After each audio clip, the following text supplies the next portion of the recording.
Hello everybody, എല്ലാവർക്കും ഒരു ശുഭദിനം ആശംസിക്കുന്നു. ബുദ്ധനോ കാർലോ മാക്സോ?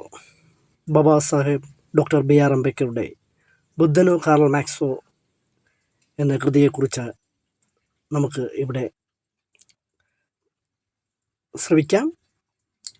ഗ്രാമസ്നേഹി ന്യൂസ് റിപ്പോർട്ടറിന് നിങ്ങൾ നൽകുന്ന സ്നേഹത്തിനും നിങ്ങൾ നൽകുന്ന പിന്തുണയ്ക്കും നിങ്ങളുടെ വിലയേറിയ കമൻറ്റുകൾക്കും നന്ദി രേഖപ്പെടുത്തിക്കൊണ്ട് ഡോക്ടർ BR അംബേദ്കറുടെ ബുദ്ധനോ കാർൽ മാക്സോ എന്ന കൃതിയെക്കുറിച്ച് ഉള്ള ഒരു സെക്ഷൻ കൈകാര്യം ചെയ്യുകയാണ്. വിലയേറിയ നിർദ്ദേശങ്ങളും കമൻറ്റുകളും പ്രതീക്ഷിച്ചുകൊണ്ട് നമുക്ക് തുടരാം. ലോകത്തിൻ്റെ രണ്ടിടങ്ങളിലായി രണ്ട് വ്യത്യസ്ത സമയങ്ങളിൽ ജീവിച്ച രണ്ട് പേരാണ് ബുദ്ധനും കാർൽ മാക്സും. പ്രഥമദൃഷ്ട്യാ വ്യത്യസ്തമെന്ന് തോന്നാവുന്ന ഇരുവരുടെയും പ്രത്യയശാസ്ത്രങ്ങൾ വിശകലനം ചെയ്ത് താരതമ്യപ്പെടുത്തുകയാണ് ബുദ്ധനോ കാർൽ മാക്സോ എന്ന ഈ സെക്ഷൻ. അന്തിമമായി രണ്ടുപേരുടെയും ലക്ഷ്യം ഒന്നാണെന്നും എന്നാൽ മാർഗങ്ങളായിരുന്നു വ്യത്യസ്തമെന്നും ഡോക്ടർ BR അംബേദ്കർ കണ്ടെത്തുകയും രണ്ടിൻ്റെയും പരിപൂർണതയ്ക്കായി മുൻവിധികൾ മാറ്റിവെച്ച് പരസ്പരം അംഗീകരിക്കേണ്ടതായ വസ്തുതകൾ ചൂണ്ടിക്കാണിക്കുകയും ചെയ്തിട്ടുണ്ട്. 1891 ഏപ്രിൽ 14 മധ്യപ്രദേശിലെ മഹു എന്ന സ്ഥലത്ത് ബാബാ സാഹേബ് ജനിച്ചിട്ടുണ്ട്. ഇന്ത്യൻ ജാതി വ്യവസ്ഥയ്ക്കെതിരെ പോരാടുന്നതിനും ഹിന്ദു തൊട്ടുകൂടായ്മയ്ക്കെതിരെ പോരാടുന്നതിനും ബാബാ സാഹേബ് ജീവിതം ഒഴിഞ്ഞുവെച്ചു. ഇന്ത്യൻ ഭരണഘടനയുടെ മുഖ്യ ശില്പിയാണ് ഡോക്ടർ ഭീമറാവു അംബേദ്കർ.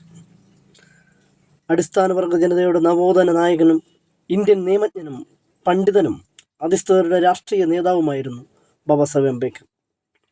അധിസ്ഥിതർ ഹിന്ദുമതം ഉപേക്ഷിക്കണമെന്ന് ആഹ്വാനം ചെയ്യുകയും 1956 ഒക്ടോബർ 14 3 ലക്ഷം അനുയായികളോടൊപ്പം നേറ്റീവ് ബുദ്ധമതം സ്വീകരിക്കുകയും ചെയ്തു.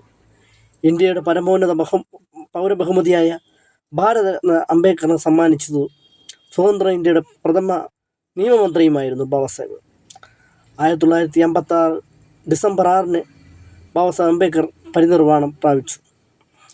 അദ്ദേഹം എഴുതിയ ബുദ്ധനോ കാർൽ മാക്സോ എന്ന കൃതിയെക്കുറിച്ച് ഞാനിവിടെ അവതരിപ്പിക്കുമ്പോൾ കാലിക പ്രസക്തിയുള്ള ഇന്ത്യയിൽ ബുദ്ധനും ചർച്ച ചെയ്യപ്പെടേണ്ടതാണ് എന്ന് ഈ അവസരത്തിൽ നമ്മെ ഓർമ്മിപ്പിക്കുകയാണ്.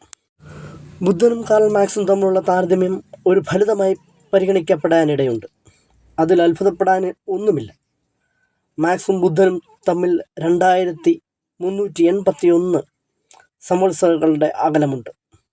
ബുദ്ധൻ്റെ ജനനം BC 563 കാർൽ മാക്സിൻ്റെ ജനനം AD 1818 മാർക്സ് പ്രത്യയശാസ്ത്രപരമായി പുതിയൊരു ഭരണഘടനയുടെയും സാമ്പത്തിക വ്യവസ്ഥയുടെയും ശില്പിയായി ലോകം കരുതപ്പെടുന്നു. നേരെമറിച്ച് ബുദ്ധൻ രാഷ്ട്രീയവുമായോ സാമ്പത്തിക ശാസ്ത്രവുമായോ യാതൊരു ബന്ധവുമില്ലാത്ത ഒരു മതത്തിൻ്റെ സ്ഥാപകൻ മാത്രമായിരുന്നു എന്ന് ആണ് ജനം വിശ്വസിക്കപ്പെടുന്നത്. ബുദ്ധനോ കാർൽ മാക്സോ എന്നത് അതിദീർഘമായ ഒരു കാലയളവിൻ്റെ അകലം കൊണ്ട് വേർതിരിക്കപ്പെട്ടവരും ചിന്തയുടെ വ്യത്യസ്ത മണ്ഡലങ്ങളിൽ വ്യാപിച്ചിരിക്കുന്നവരുമായ രണ്ട് വിശിഷ്ട വ്യക്തികളെ തമ്മിൽ താരതമ്യപ്പെടുത്തുന്നുവെന്നോ അവർ തമ്മിലുള്ള വൈരുദ്ധ്യം എടുത്തുകാട്ടുന്നുവെന്നോ ആണ് നമ്മെ മനസ്സിലാക്കുന്നത്. ഇത് വിചിത്രമായി തോന്നുമെന്നത് തീർച്ചയാണ്. മാർക്സിസ്റ്റുകാർ ഇത് കണ്ട് ചിരിക്കുകയും മാർക്സിനെയും ബുദ്ധനെയും ഒരേ നിലവാരത്തിൽ കൈകാര്യം ചെയ്യുകയാണ് എന്ന ആശയത്തെ പരിഹസിക്കുകയും ചെയ്തേക്കാം. മാർക്സ് അത്രയും അധുനാതനും ബുദ്ധൻ അത്ര പ്രാചീനവുമാണല്ലോ. തങ്ങളുടെ ആചാര്യനുമായി താരതമ്യപ്പെടുത്തിയാൽ ബുദ്ധൻ കേവലം ഒരു പ്രാകൃതനാണെന്ന് ഇന്ത്യയിലെ മാർക്സിസ്റ്റുകാർ പറയുന്നു വരാം. ഇത്തരം രണ്ട് വ്യക്തികളെ തമ്മിൽ എങ്ങനെയാണ് താരതമ്യപ്പെടുത്തുക? ഒരു മാർക്സിസ്റ്റിന് ബുദ്ധനിൽ നിന്ന് എന്തൊക്കെയാണ് പഠിക്കാൻ കഴിയുക? ബുദ്ധന് ഒരു മാർക്സിസ്റ്റിനെ എന്തൊക്കെയാണ് പഠിപ്പിക്കാൻ കഴിയുക? എന്തൊക്കെയായാലും ഇവരെ തമ്മിൽ താരതമ്യപ്പെടുത്തുന്നത് വളരെ ആകർഷകവും വിജ്ഞാനപ്രദവുമായ സംഗതിയാണ്. രണ്ടുപേരുടെയും കൃതികൾ പഠിച്ചിട്ടുള്ളത് കൊണ്ടും പ്രത്യയശാസ്ത്രങ്ങളിൽ താല്പര്യമുള്ളതുകൊണ്ടും ഇവരെ തമ്മിൽ താല്പര്യപ്പെടുത്തണമെന്ന് ഒരു നിർബന്ധം ബാബാ സാഹേബ് അംബേദ്കറിനുണ്ടായി.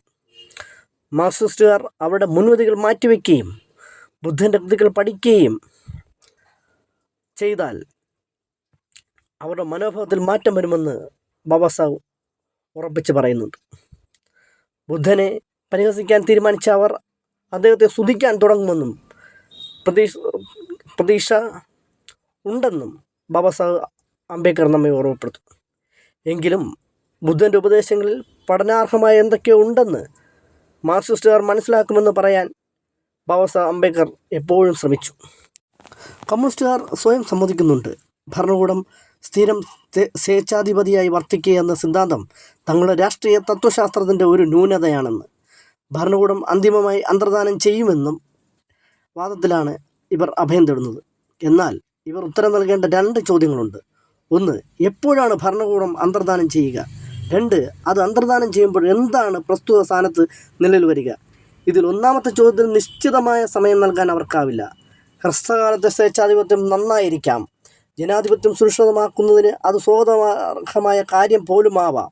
സ്വേച്ഛാധിപത്യം അതിൻ്റെ ജോലി ചെയ്ത് കഴിയുമ്പോൾ ജനാധിപത്യത്തിൻ്റെ പാതയുള്ള പ്രതിബന്ധങ്ങളും വിലങ്ങുതടികളും നീക്കം ചെയ്ത് ആ പാത സുരക്ഷിതമാക്കി കഴിയുമ്പോഴും എന്തുകൊണ്ട് സ്വയം ഇല്ലാതായിക്കൂടാ?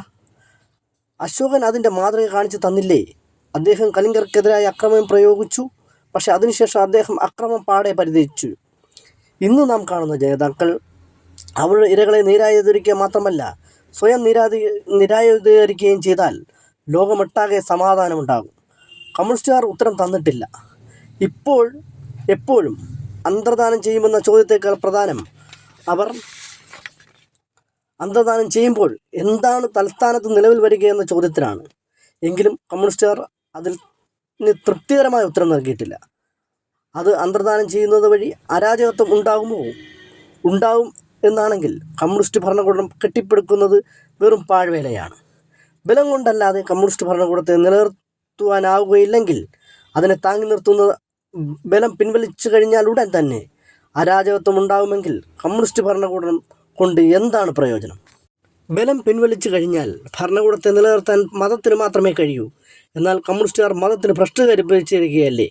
മതത്തോട് അവർക്കുള്ള വിദ്വേഷം രൂഢമൂലമാണ്. അതുകൊണ്ട് കമ്മ്യൂണിസത്തിന് സഹായകരമായ മതങ്ങളെയും സഹായകരമല്ലാത്ത മതങ്ങളെയും തമ്മിൽ അവർ വേർതിരിക്കുക പോലുമില്ല. കമ്മ്യൂണിസ്റ്റുകാർ ക്രിസ്തുമതത്തോട് അവർക്കുള്ള വിദ്വേഷം ബുദ്ധമതത്തിലേക്കും വ്യാപിച്ചിട്ടുണ്ട്. രണ്ടും തമ്മിലുള്ള വ്യത്യാസങ്ങൾ പരിശോധിച്ച് നോക്കാൻ പോലും അവർ മെനക്കെടില്ല. ദ്വിമുഖമായിരുന്നു ക്രിസ്തുമതത്തിനെതിരായ അവരുടെ കുറ്റാരോപണം. ഒന്നാമത്തെ ആരോപണം ക്രിസ്തുമതം ജനങ്ങളിൽ പരലോക ചിന്ത വളർത്തിക്കൊണ്ടുവന്ന് ഇഹലോകത്തിൽ അവർ ദാരിദ്ര്യം കൊണ്ട് കഷ്ടപ്പെടാൻ ഉണ്ടാക്കുന്നു എന്നതാണ്.